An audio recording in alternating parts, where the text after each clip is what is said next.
he's the one that you probably remember from back in the day, right?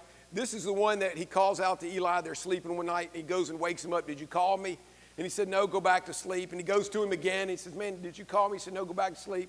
And then a third time he says, look, if you hear your name being called, then respond. It's God speaking to him. Well, this is the prophet that they're referring to. And he's actually talking to a priest called Eliakim. Let me tell you why this guy's so important. This is when Saul and David are becoming their time of kingship. He's the one that anoints them. And what's special about him is he's probably one of the few prophets that actually heard Christ speak directly to him. In other words, call him by name.